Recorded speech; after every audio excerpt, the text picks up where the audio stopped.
Sign it, and we're done." Cormac Delaney slid the settlement papers across the conference table, the way a man slides a bill across a restaurant counter when he wants the other person gone before dessert. His sister Felicity sat to his right, spine straight, satisfaction barely concealed behind a carefully polished expression.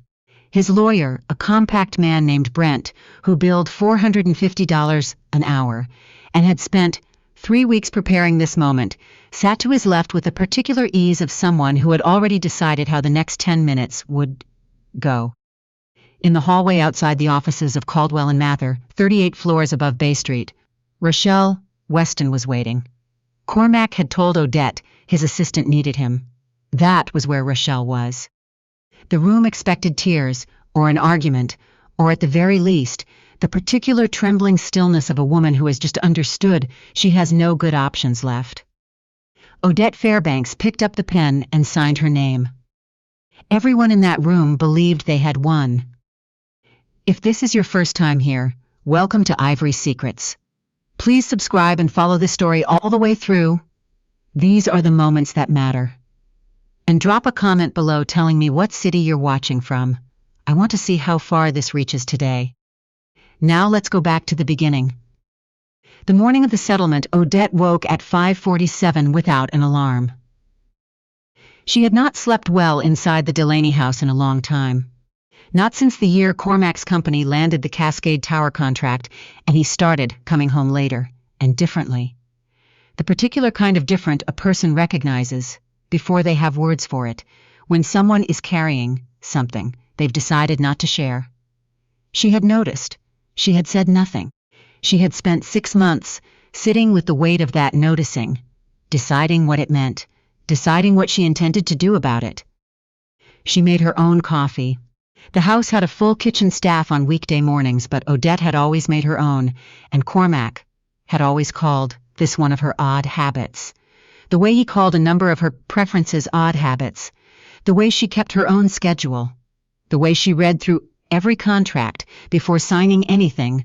The way she spent Saturday mornings in her home office with the door closed and her laptop open, and a do not disturb that Cormac had long since stopped questioning, because he had long since stopped being curious about what she was doing in there. She stood at the kitchen window in a plain gray robe and held her mug with both hands and looked out at the February morning, rising gray and cold over the waterfront. Toronto in February didn't pretend to be anything other than what it was. She had always respected that about it. She had made a decision 3 months ago. She had spent those 3 months preparing for it with the same methodical care she brought to everything that mattered to her. This morning she was at peace. She showered. She dressed in a dark charcoal blazer and black trousers.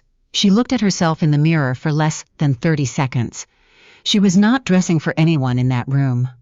She was dressing for the woman she had been before she walked into Cormac Delaney's life, and for the woman she was about to step back into the moment she walked out of it. Her phone lit up on the bathroom counter. Gideon Park. She answered. "Everything ready?"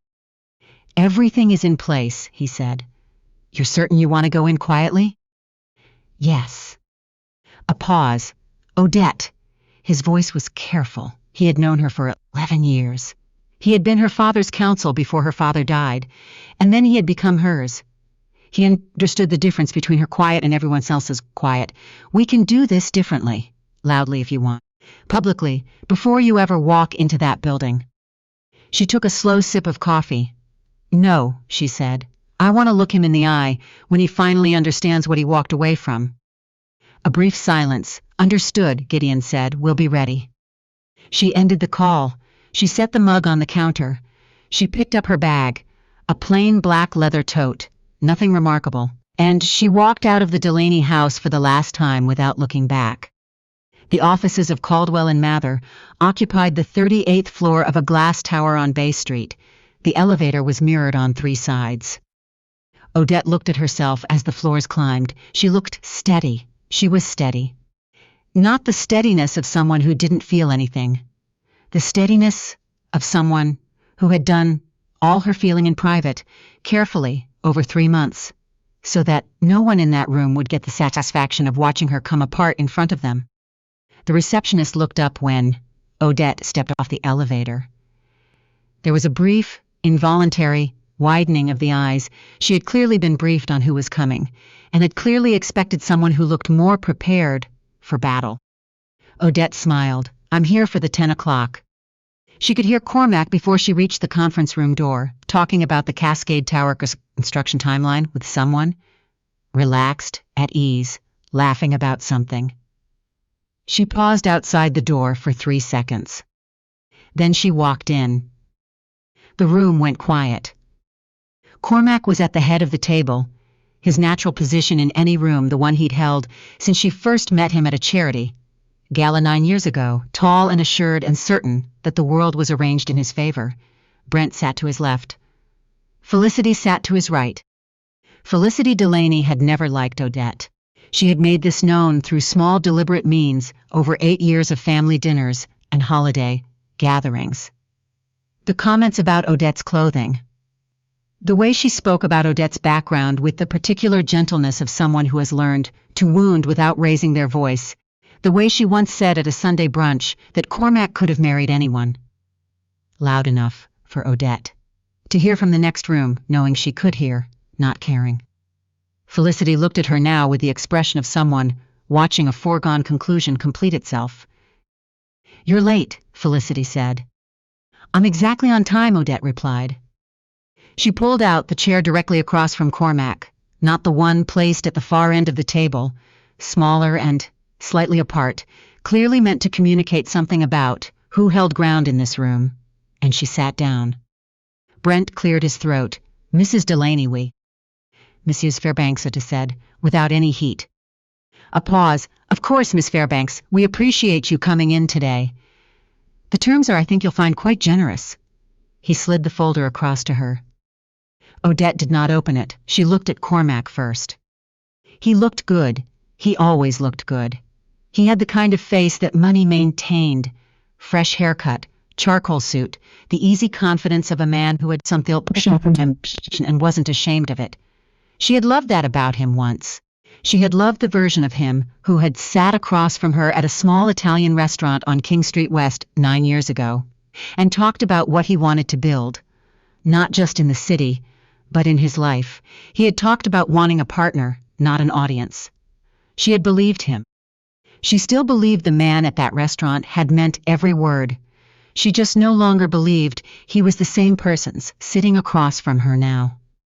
She opened the folder. She read every line, every clause, every term, every carefully worded paragraph designed to resolve 8 years of marriage as efficiently and cheaply as possible.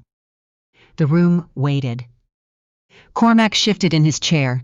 He had expected her to skip to the last page to sign with the hurried relief of someone who'd run out of options. She didn't skip. She read. 2 minutes passed. 3. Felicity's fingers tightened around her phone. Finally, Cormac leaned forward. "Odette," he said, the patient voice, the one he used when he wanted a conversation to end. "I know this is difficult, but this is the right thing for both of us. You always said you wanted space. Quiet. This gives you that." Odette looked up from the folder. "Quiet," she said. "Exactly." She tilted her head slightly. "Cormac, the night we had dinner on King Street, you said you wanted a partner who would be honest with you even when it was hard. You said you were done with people who only told you what you wanted to hear." He frowned. "That's not." "I believed you." Her voice was even, still the surface of deep water on a windless morning. "I chose you based on that. I built 8 years of my life around the idea that what we had was worth more than anything I might have done differently. I gave that up because I thought you meant what you said." Brent made a small movement, as if to redirect the conversation. Odette looked at him. He stopped moving. She looked back at Cormac.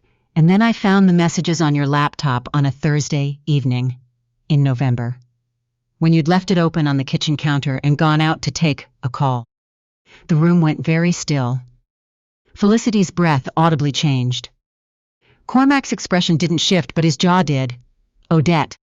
"You told her the same things you told me," Odette said. Her voice remained exactly the same, the same specific phrases. I recognized them. It wasn't carelessness. You have a way of speaking to women you want to keep, and you used it twice. Silence. I also found the Cayman account. Brent's head turned sharply toward Cormac. What account? Brent said. Cormac said nothing.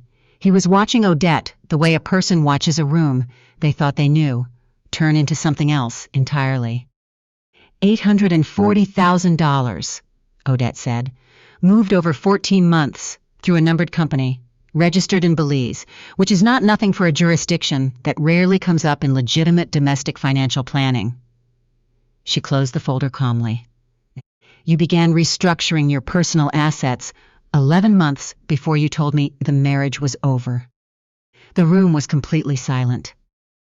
Felicity made a sound that belonged to no language she had ever spoken. Cormac rose slightly from his chair. Where did you get that?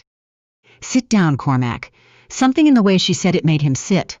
I'm going to sign these papers, she said. I was always going to sign these papers. Not because you won. Not because I have no other choice. She placed her hand flat on the folder. Because I have not wanted to be in this marriage since the moment I understood that the man I married had decided I was not worth being honest with. She pushed the folder a few inches toward him.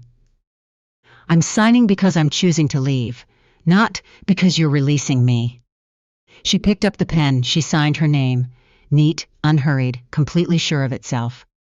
The room felt different after that, the way a room feels when the air pressure shifts before a storm. Odette stood and adjusted the collar of her blazer. Cormac stared at her signature. That's it? There was something strange in his voice, something she hadn't quite expected. Not authority, not the commanding register he used in boardrooms, something quieter, something that almost sounded like a person. That's it, she said. She picked up her bag. She walked to the door. Odette. She stopped, not because his voice commanded it, because she had decided she would stop once, and only once, and she had chosen this moment. Where are you going? He said. She looked back over her shoulder. My ride is downstairs. He blinked. You took a cab? The first and only smile of the morning crossed her face. It wasn't bitter. It wasn't triumphant. It was the smile of someone who has been holding something carefully for a very long time and has just decided she no longer needs to. Before she could say another word, the room changed. Not violently, but unmistakably. A low vibration moved through the floor. Barely perceptible, the kind of rumble that didn't come from street traffic or the building's HVAC system. Brent went to the window first. He pressed his hand to the glass and looked down at Bay Street 38 floors below. His face changed. Cormac, he said slowly. Cormac was still watching Odette. Cormac, Brent said again, differently. Cormac crossed to the window. Below on Bay Street, 2 black vehicles had come to a stop in front of the building's entrance. Engines running, windows dark, no signage, no logos, only a small embossed crest on the rear passenger doors that was too small to read from this height. On the security feed mounted in the corner of the conference room, he watched the lobby doors open. A man walked in, late 60s, silver-haired, moving the way people move when no room in their life has ever asked them to wait. Behind him, 4 others in dark overcoats. They didn't stop at the security desk. The guards stepped back. The elevators opened before they reached the bank. 38 floors. The conference room doors opened without a knock. The silver-haired man entered. He looked at no one else. He walked directly to Odette. He stopped 2 feet in front of her and inclined his head. Not a casual nod, but a genuine bow of the upper body, the kind of gesture that indicated a hierarchy that had nothing to do with anyone currently standing in that room, believing they were at the top of it. Miss Fairbanks, he said, the board has assembled. We're ready when you are. The room was so quiet, Cormac could hear the February wind against the glass. His voice came out thinner than he intended. What did you just call her? Gideon Park turned his head slightly in Cormac's direction. He looked at him, the way a person looks at a piece of furniture left in an inconvenient place. "Your former wife," he said, "is Odette Fairbanks, sole heir and directing trustee of the Fairbanks Group." He paused for exactly 2 seconds. "A private holding company with consolidated assets estimated at approximately $9 billion, including the controlling patent portfolio for Fairbanks clean hydrogen systems." He let that settle. "The same patents," Gideon continued, "that currently underpin the core energy infrastructure of the Cascade Tower development. Your flagship project, Mr. Delaney. The one your firm has been building for licensing agreement, negotiated with a subsidiary, that, as of this morning, Ms. Fairbanks has formally reclaimed directorship of."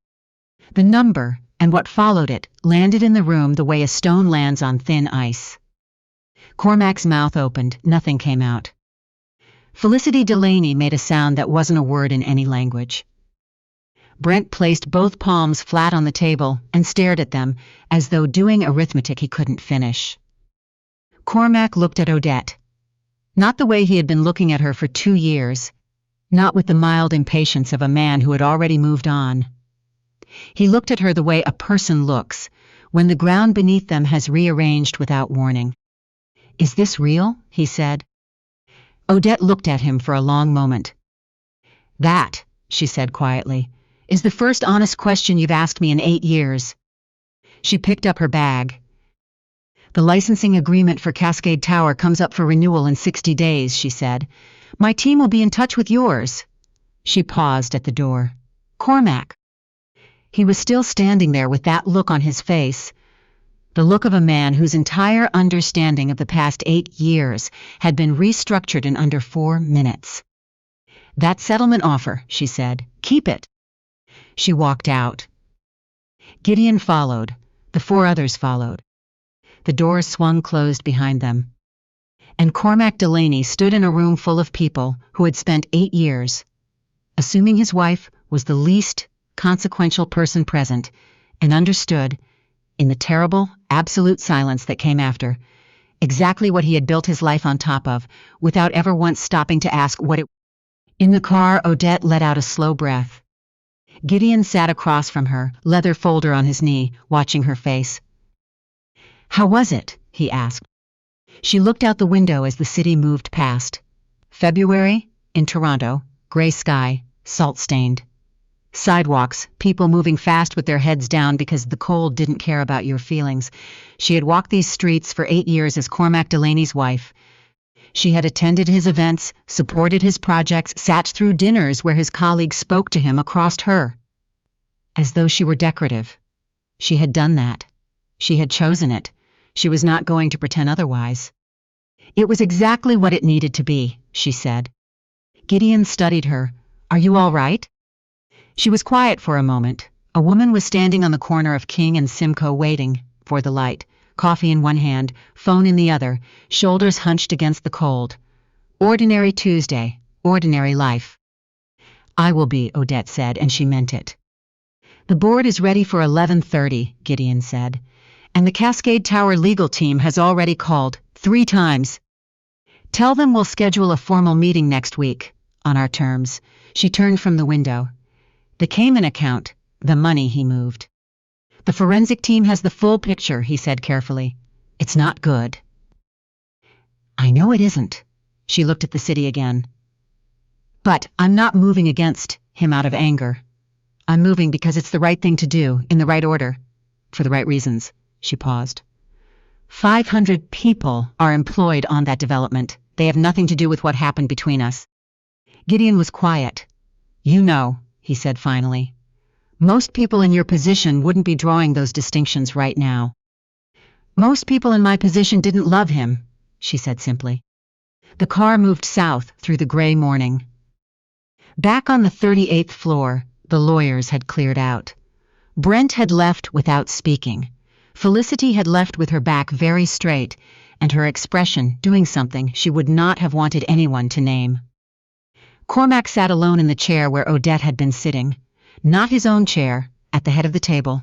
Hers.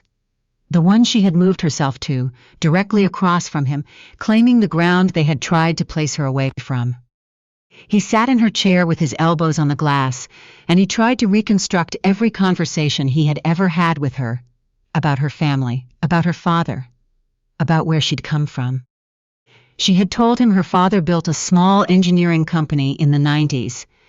She had said he was private, that he didn't believe in drawing attention. She had told him her father died when she was 26, and that it was the hardest year of her life, and she had cried telling him, and he had held her hand and listened. And then he had moved the conversation forward, because sitting inside someone else's grief made him uncomfortable, and he was better at forward motion than stillness. He had held her hand, he had moved on. He had done that with every important thing she had ever tried to give him. His phone had not stopped since Gideon Park walked into the room, his board chair, his project manager on Cascade Tower. 3 calls from his legal team, 2 from the development bank financing the tower's final phase. He didn't pick up any of them. He sat in Odette's chair and looked at her signature on the paper in front of him and understood, with a particular, brutal clarity that only arrives when it is already too late, that he had spent 8 years living beside someone the world already knew, and had never once thought to ask what her name meant before he placed his own beside it. The call from his board chair, Lionel Crane, came at noon. Cormac picked up. "The patent situation is more significant than we first understood," Lionel said. He had been on Cormac's board for 6 years, and he now sounded like a man speaking carefully from a very small boat in very open water. "The Fairbanks licensing structure covers not just the energy systems. It covers the thermal modeling software used in the tower's structural design, the building management platform. Cormac, the Fairbanks Group's intellectual property, is embedded in the project at a level that means—" "I understand what it means," Cormac said. "She could halt the renewal. She could renegotiate on terms that would." "She told me she's not interested in destabilizing the project," Cormac said. "She mentioned 500 jobs." A silence on the other end of the line. "She said that to you?" "Yes." Lionel was quiet for a moment. "That's not what I would have expected." "No," Cormac said, "it isn't." After he ended the call, he did not reach for the next one waiting, and he did not open his email, and he did not do the thing he had done his entire career when things fell apart. Pivot, project, move forward fast enough that the consequences couldn't keep pace. He sat still for the first time in years, and he thought about Odette. He thought about her in his home office on Saturday mornings, door closed, laptop open, work. He had never asked about, because he had told himself she was managing personal things. Family administration, the light organizational tasks of a woman who had never, in his estimation, had a professional ambition worth inquiring into. He thought about the licensing agreement for Cascade Tower that he had signed 2 years ago with a subsidiary called Northfield Clean Systems, believing it was a standard vendor arrangement his procurement team had sourced. He had never asked who was behind it. It was a detail. He thought about 8 years of dinners where he had talked and she had listened, and how he had interpreted that, listening as evidence that she had nothing of her own to say. He had not known her. He had known the shape of her. He had known the surface. He had looked at her every morning for 8 years and seen exactly what he expected to see, and not once had he thought to look any deeper. His office door opened. His assistant Maria stepped in with the expression she used when the news was bad but manageable. "Rochelle Weston is on the line," she said. "She says it's urgent." Cormac looked at his desk. He had been with Rochelle for 14 months. He had told himself it was real, that the marriage had been over before she came along, that he was simply moving toward what he actually wanted. He had bought a ring. He had made a plan. He thought about Gideon Park in the conference room, the patent portfolio, the subsidiary, the way it had all been quietly, patiently structured, over years, by a woman who had the discipline and the intelligence to build something significant, while everyone around her assumed she was building nothing at all. He thought about Rochelle, who worked at Northfield Capital. the investment firm that had brokered the Cascade Tower financing. He thought about how they had met, an industry dinner 2 years ago. A partner at Northfield named Franklin Ing had sought Cormac out specifically that evening, guided him across the room, toward a particular table, toward a particular introduction. 2 years ago, the same year the Northfield licensing agreement had been arranged. He set the phone down without answering. He sat with the full shape of it, not all at once, but arriving in pieces the way bad understanding always arrived, the way you assembled a picture and wished, partway through, that you could stop. He did not know for certain, but he knew enough to stop pretending he didn't. He sent her a message that evening. He did not call. Calling felt like it assumed a right he no longer had. I know you don't owe me anything. I understand that completely, but I need 20 minutes. Not to change anything, not to ask for anything back. I need to say something I should have said years ago, while it still would have meant something. If the answer is no, I'll respect it and I won't contact you again. I'm asking anyway. He set the phone down. Odette read it 3 times. She was at the desk in her temporary apartment, not the Delaney house, never that again. The city below her, 3 folders open and a cold cup of tea she'd forgotten about an hour ago. She had been working. She had spent the afternoon in meetings with the Fairbanks board, with the Cascade Tower legal team, with a clean energy nonprofit she had quietly funded for 2 years. Two's director had called that afternoon, with a voice full of stunned warmth, asking whether anything would change now that her name was public. She had told him nothing would change. The work was the point. Recognition had never been the point. She read Cormac's message a 3rd time. Something I should have said years ago. She thought about a Thursday evening in November. Standing in the kitchen, his laptop open on the counter, the particular way the room had felt in the minutes after she read what she read. The decision she had made, standing there barefoot on the cold tile, that she would not act from the burning center of that feeling. She would wait. She would understand the full picture. She would choose her moment and her terms. She had. She typed back, Wednesday, the Fairbanks offices, 20 minutes. She put the phone down. She went back to work. Wednesday came the way difficult days always did. Quietly, without ceremony, the calendar entirely indifferent to what it was asking of the people inside it. Odette was at her desk by 7. She wore a navy suit, clean lines. On her lapel, her mother's small gold pin, the Fairbanks crest, a detail she had kept in a box at the back of her closet the entire length of her marriage, not hidden, just held in reserve. She pinned it on and looked in the mirror for 10 seconds. Then she went to work.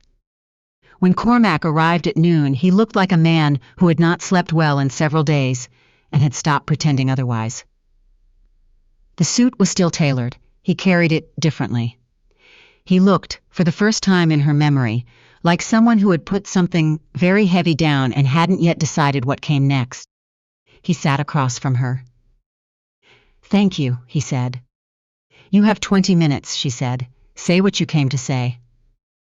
He looked at his hands for a moment. I spoke to Felicity, he said. She knew. About your family, about the Fairbanks name. She's known for 3 years.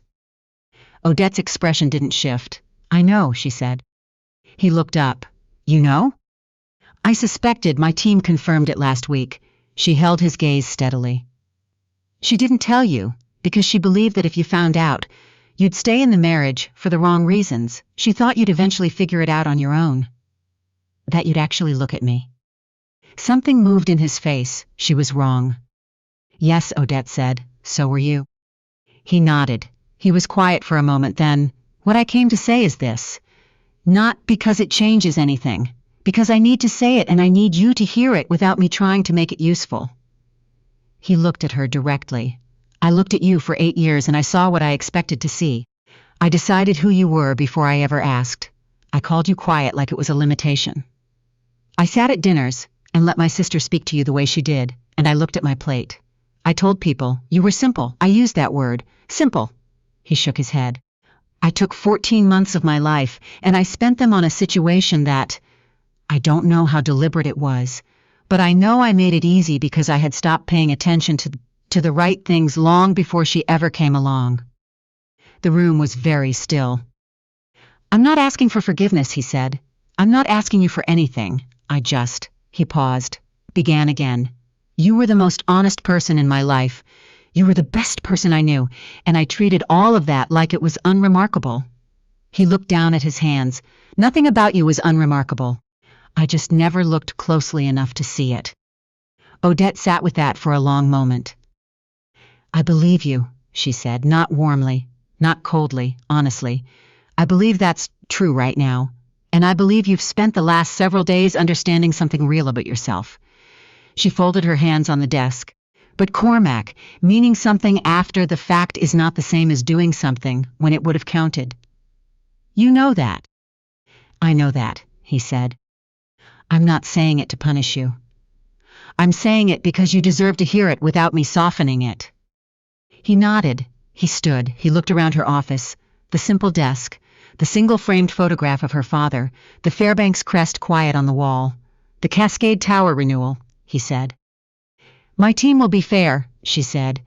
The project employs 500 people. That matters more than what happened between us.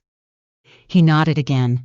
He walked to the door. He stopped with his hand on the frame, not turning around. The night we had dinner on King Street, he said, everything I said about what I was looking for. A real partner. Someone who'd stay and mean it. He paused. That was true. That was the truest thing I said to you in 8 years. Odette looked at his back. I know, she said quietly. That's why it costs so much. He walked out. The door closed softly behind him. She sat in the silence. The city moved below. She breathed in and out. Then she opened the folder on her desk and went back to work. 3 weeks later, the Fairbanks group released a formal, public statement. It was 4 paragraphs long. It outlined renewed leadership under Odette, the organization's strategic priorities, and its commitment to the clean energy and infrastructure projects it had quietly supported for the better part of a decade. It made no mention of Cormac Delaney, no mention of the divorce, no personal drama of any kind. It was entirely about what came next. By end of day, 43 organizations had reached out.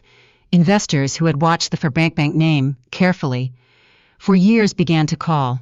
A journalist wrote a piece that ran in 3 national publications under the headline, The Woman Who Built in Silence. Odette read it on a Saturday morning at her own desk, her own coffee, both hands around the mug, the city below, just beginning to lighten into the pale gray of a February dawn. She thought about the pen she had used to sign the divorce papers. Plain black, lifted from the cup on the conference table, without thinking, found that evening in the pocket of her blazer.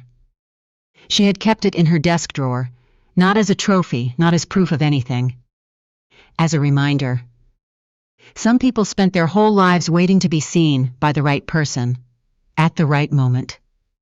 Odette had learned, the hard way, in the way that things learned hard tend to stay, learned, that the only version of yourself worth waiting for was the one you chose to be, fully and without apology, regardless of who, in the room, had thought to pay attention. She set the mug down. She opened the briefing document. She picked up the plain black pen.